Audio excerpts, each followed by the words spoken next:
मैं दुनिया का सबसे टॉप लेवल का किलर था, पर इस वक्त मुझे कुछ सड़क छाप गुंडे जमीन पर पटाकर बुरी तरह पीट रहे थे। मेरा पूरा जिस्म कीचड़ और गंदगी से भरा हुआ था और जब अंडरवर्ल्ड की उस अमीरजादी ने मेरी जान बचाई तो मैंने सबके सामने अपनी जान की कीमत पूरे 20 करोड़ मांग ली। वहां खड़े हर एक शख्स को लगा कि मार खा खाकर मेरा दिमाग हिल गया है। यहाँ तक कि उसके बगल में खड़े बॉडीगार्ड्स तो मुझे समुंदर में फेंकर मछलियों को खिलाने की तैयारी में थे। पर उन बेवकूफों को क्या पता था, मैं इसलिए हाथ नहीं उठा रहा था क्योंकि मेरे बुढ़े उस्ताद ने मुझे सिखाया था, अगर मैं एक पंच भी मारूंगा ना तो मुझे नुकसान भरना पड़ेगा और इन कमीनों की तो जान ही निकल जाएगी। जोंग किंगहान इस बार इतनी जोर से हंसी कि उसकी आंखों से आंसू निकल आए। उसने जोर से मेरे कंधे पर थपथपाया।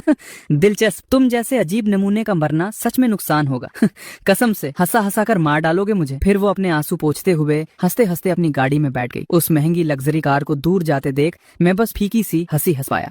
आजकल धंधा करना बड़ा मुश्किल हो गया है यार। 20 करोड़ तो मैंने बहुत औकात में मांगे थे। अगर ये बात लाओ रान को पता चलती तो वो पक्का मुझे ताना मारता कि मैं लड़कियों के टुकड़ों पर पल रहा हूँ। मैं एक असैसिन हूँ और एक कॉलेज जाने वाला स्टूडेंट भी। मेरी असली पावर का लेवल क्या है ये तो खुद मुझे भी नहीं पता। जब से मैं 18 का हुआ था मैंने लाओ रान के दिए हुए बहुत सारे मिशंस पूरे किए थे और आज तक एक बार भी मेरा निशाना नहीं चूका। लाओ रान ने एक बार कहा था कि उसके मरने के बाद उसकी कुर्सी मेरी होगी। मुझे इन सब चीजों की ज्यादा समझ नहीं थी। अनाथ आश्रम से उठाए जाने के बाद इन 18 सालों में लाओ रान ने मुझे सिर्फ एक ही चीज सिखाई थी, जान लेना। मैं एक पुरानी सी पॉन शॉप के पास पहुंचा। मैंने चाबी निकाली, डोर खोला और सीधा काउंटर के पास गया। काउंटर के पीछे एक अंधेरा सा छोटा कमरा था। वहां बिस्तर पर एक सफेद बालों वाला बुढ़ा लेटा हुआ था। उसके गाल पूरी तरह अंदर धस चुके थे और उसकी सांसें बहुत ही कमजोर थी। बस उसकी आंखों में एक चमक बाकी थी। लाओ रान अभी तक मरे नहीं क्या? मैं आराम से उसके बिस्तर के पास गया और बगल में उबल रही देसी दवा को एक कटोरी में डाला। श्याओरान, लगता है आज फिर मार खा के आया है। लाओ रान की आवाज में एक अजीब सी मजे लेने वाली टोन थी। मैंने दवा की कटोरी उसके होंठों के पास लगा दी। तुमने ही तो सिखाया था, अगर हाथ उठाओ तो सामने वाले की जान ही लेनी होती है। दिन दहाड़े लाश ठिकाने लगाना मुश्किल होता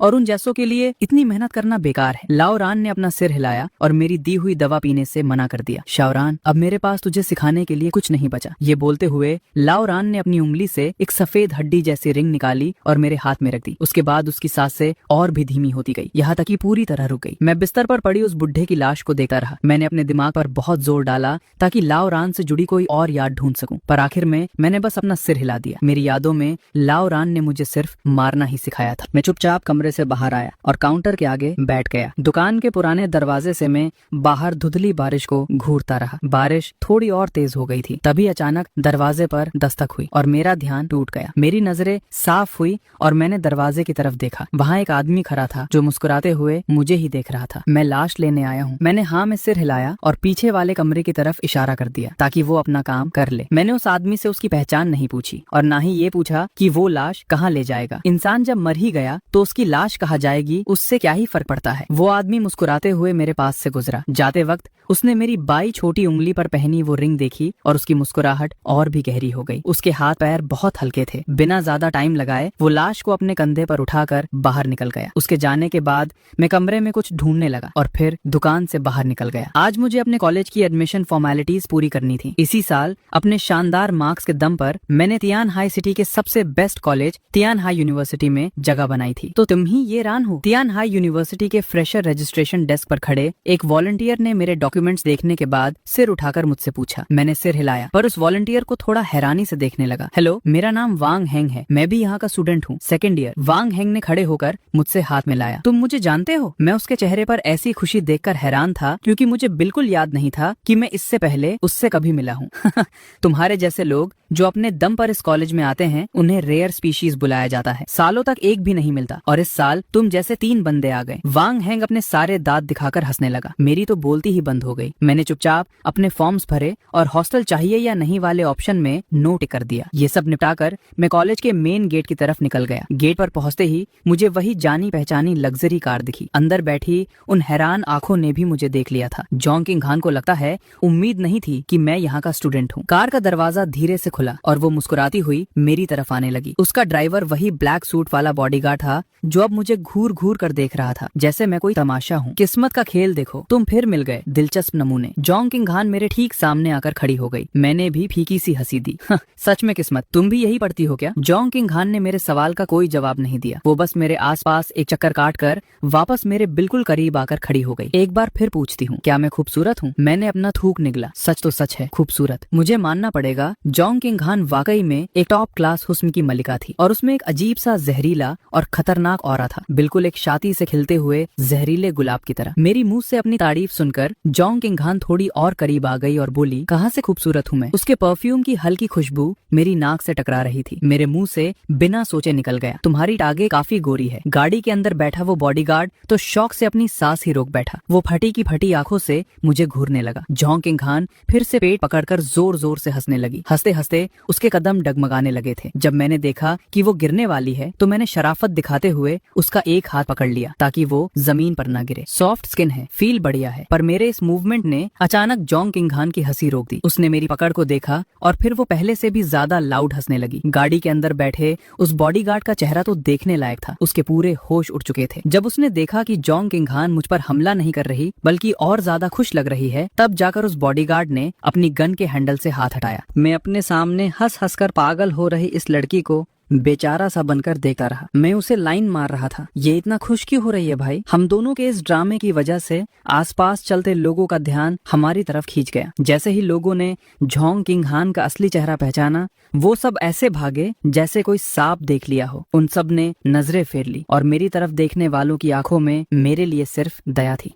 तू तो गया भाई, इतना हैंडसम लौंडा कॉलेज के पहले दिन ही मौत के घाट उतर जाएगा। मैंने जोंग किंग हान को सीधा खड़ा किया और उसका हाथ छोड़ दिया। मुझे इस बात का घंटा फर्क नहीं पड़ रहा था कि आसपास लोग मुझे किस अजीब नजर से घूर रहे हैं। अगर कोई और काम नहीं है तो मैं चलता हूँ। वही रुको, तुमने मुझे छुआ और अब चुपचाप चलते बनने की सोच रहे हो? जोंग किंग हान ने मुश्किल से अपनी हंसी रोकी और मुझे टोक दिया जब मैं निकलने वाला था। गाड़ी से वो बॉडीगार्ड भी बाहर निकला और आकर मेरी आगे दीवार बन के खड़ा हो गया। मैंने एक गहरी सांस ली, पलटकर वापस जोंग किंग हान के पास गया। सबकी फटी आंखों के सामने मैंने जोंग किंग हान का पतला मखमली हाथ पकड़ा और उसकी हैरानी भरी निगाहों के बीच उसे अपने गाल पर रख लिया, यहाँ तक कि हल्का सा रगड़ भी दिया। लो भाई, हिसाब बराबर, अब तुमने भी मुझे छू लिया। ये बोलकर मैं फिर से घूमकर निकल लिया। घटिया, बेशरम, रस्ते के गुंडे। जोंग किंग हान का चेहरा गुस्से से पूरा लाल हो चुका था। वो मेरी पीठ की तरफ इशारा करके गालियां दे रही थी। मैं चलते चलते एक पल रुका, पीछे मुड़ा और पूछा, अच्छी बातें तो बोल दी, अब कुछ बुरा भी बोलोगी या नहीं? जब काफी देर तक वहाँ से कोई आवाज नहीं आई तो मैंने कंधे उचकाए और धीरे धीरे दूर चला गया। पूरा एरिया एकदम शांति से भर गया था। वो बॉडीगार्ड जो पहले चौड़ा होकर रास्ता रोक रहा था,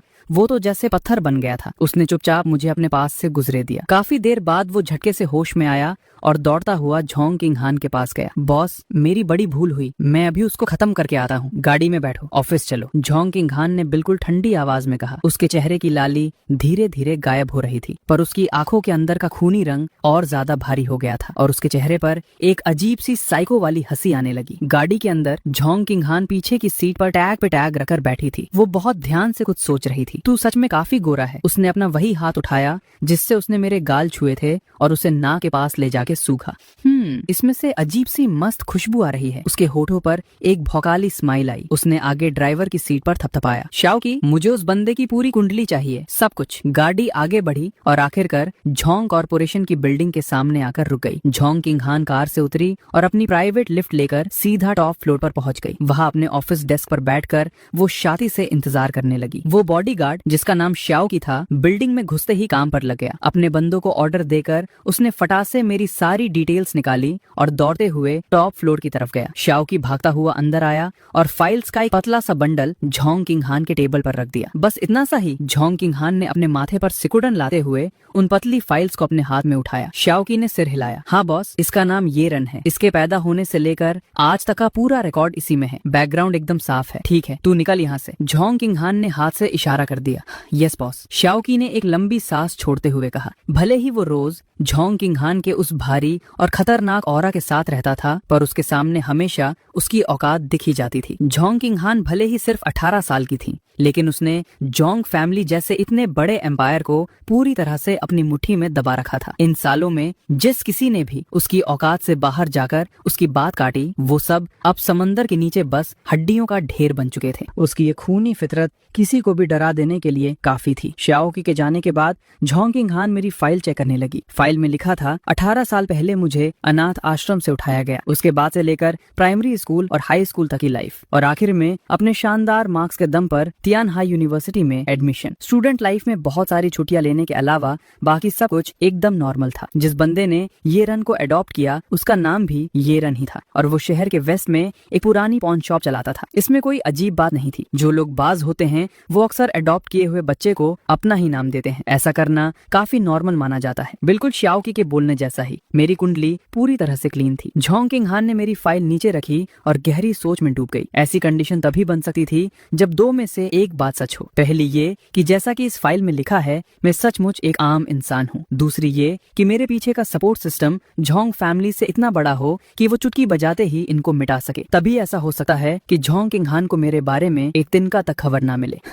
ये सोचते ही झोंग किंग हान जोर से हंस पड़ी। उसने अपने दिमाग से वो दूसरा नामुमकिन लगने वाला आइडिया फट से निकाल फेंका। झोंग फैमिली का पावर इतना भौकाली था कि उन्होंने लगभग पूरे तियानहाई सिटी पर कब्जा किया हुआ था। यहाँ तक कि पूरे ड्रैगन कंट्री में भी ये टॉप पर आने वाली फैमिलीज में से एक थी। इसलिए मैं सिर्फ वही आम सा बेचारा लड़का था जो मार खाने के बाद हाथ तक उठाने की औकात नहीं रखता। झोंग किंग हान ने टेबल पर रखा फोन उठाया और ऑर्डर दे दिया, शियोकी गाड़ी निकाल, उस पॉन शॉप की तरफ चल। जब मैं पॉन शॉप वापस लौटा तो बाहर उस पुराने पेड़ के नीचे एक बंदा घुटने मोड़ कर बैठा था। वो काफी देर से वेट कर रहा था। ये वही आदमी था जो सुबह लाश उठाने आया था। मुझे वापस देखते ही वो आदमी खड़ा हुआ और मुस्कुराकर मेरी तरफ देखने लगा। मैंने चाबी निकाली और पॉन शॉप का दरवाजा खोला। वो आदमी भी हंसता हुआ मेरे पीछे पीछे अंदर घुस आया। अंदर आते ही उसने मेरे आगे हल्का सा सिर झुकाया। मेरा नाम मिंग यी है, मास्टर को मेरा सलाम। मैंने मिंग यी पर एक नजर डाली पर मुंह से कोई शब्द नहीं निकाला। मैं साफ देख सकता था कि ये मिंग यी नाम का बंदा भी एक किलर ही था, पर उसकी पावर मुझसे थोड़ी कम थी। लाओरन ने जाने से पहले ऑर्डर दिया था कि जब आप यहाँ नहीं होगे तो मैं इस दुकान को संभालूंगा। मिंग यी ने आगे बोला। मैंने हाँ में सिर हिलाया। तेरे जैसे यहाँ और कितने बंदे हैं? 64 पूरे ड्रैगन कंट्री में 2 और इस तियानहाई सिटी में सिर्फ मैं ही अकेला हूँ। मिंग यी ने बोलकर काउंटर से कुर्सी उठाई और मेरी बगल में रखी। मेरे अंदर बहुत सारे सवाल थे। इन 18 सालों में लाओरन ने ऐसी किसी भी बात का जिक्र तक नहीं किया था। उस बुढ़ऊ ने सिखाया भी तो बस जान लेना, बुढ़े ने मुझे बस मारना सिखाया। मैंने धीमी आवाज में बड़बड़ाते हुए कहा। मिंग यी की मुस्कान और भी गहरी हो गई। ऐसा ही होना चाहिए था। मुझे तुम पर बिल्कुल भरोसा नहीं है। मैंने उस हंसते हुए आदमी की तरफ देखा, आराम से खड़ा हुआ और काउंटर के पीछे चला गया। तभी मैंने अचानक पलट कर पूछा, जिस कुर्सी पर मैं बैठा हूँ उसकी पूरी वैल्यू क्या है? इस सवाल पर मिंग यी काफी देर तक चुप रहा। ऐसा लग रहा था जैसे वो बोलने से पहले शब्दों को चुन रहा हो। आखिर में उसने उसी कुर्सी की तरफ पॉइंट किया जैसे कोई फजूल की बात बोली हो। एक तरफ पूरी दुनिया है और दूसरी तरफ सिर्फ मौत। उसके बाद हम दोनों के बीच सन्नाटा छा गया। वो शाद पॉन शॉप अब ऐसी सुनसान लगने लगी थी कि एक सुई भी गिरे तो उसकी आवाज गूंज उठे। मैं काउंटर के पीछे वाले कमरे में घुसा, उस खाली पलंग को देखा और मन में सोचा कि चलो अब आगे से रोज रोज दवा उबालने की झंझट खत्म हुई। अचानक बाहर से एक गाड़ी की तेज आवाज आई जिसने उस दुकान का पूरा सन्नाटा तोड़ दिया, और उसके तुरंत बाद धड़क धड़क कदमों की आवाज आई। बाहर दुकान में बैठे मिंग यी ने जब आंखें खोली तो देखा कि एक एकदम रॉयल लुक वाली अमीरजादी दोनों तरफ बॉडीगार्ड्स घेरे हुए दुकान के अंदर एंट्री मार रही थी। धंधा बिल्कुल ही मरता हुआ लग रहा है। ऐसी तगड़ी लोकेशन का सत्यानाश मार रखा है। आज के जमाने में पॉन शॉप कौन खोलता है यार? नंगा करके भूखे मर जाओगे तुम लोग। झोंग किंग हान आगे बढ़ती चली आई। दुकान के उस पुराने कबाट सामान को घटिया नजरों से देखते हुए नाम में सिर हिलाने लगी। आखिर में उसकी नजरें पूरी तरह से मिंगी के हंसते हुए चेहरे पर गड़ गई। तू कौन है? वो ये रन कहाँ छुपा बैठा है? बाहर बुलाओ उसे। डरपोक कछुआ बनने की जरूरत नहीं है। मैं इधर का नया वर्कर हूँ, मालिक तो अंदर बैठे हैं। मिंगी ने पूरी तरह हंसकर काउंटर के पीछे इशारा कर दिया। झोंग किंग हान जोर से हंस पड़ी।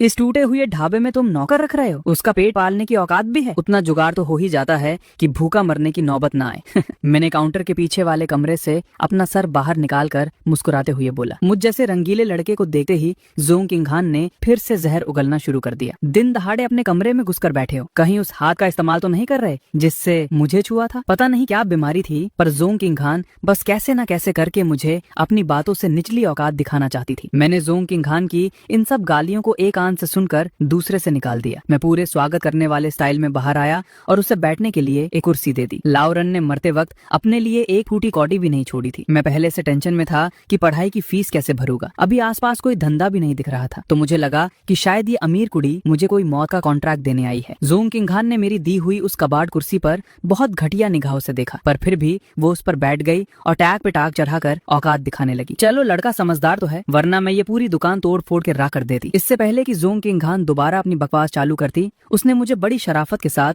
पानी का एक ग्लास देते हुए देखा। मेरे चेहरे पर ऐसी चमचागिरी वाली मुस्कान देकर झोंग किंग हान का दिमाग ही सुन पड़ गया। ये नमूना पागल है क्या? उसे मेरा वही घमंडी भौकाल ज्यादा पसंद था। जोंग किंग खान ने थोड़ा सा पानी पिया और अपना गला ठीक किया। उसका पूरा मूड मुझे बुरी तरह जलील करने का था क्योंकि मैंने उसे छेड़ने की हिम्मत की थी। पर तभी मैंने बोलना शुरू कर दिया।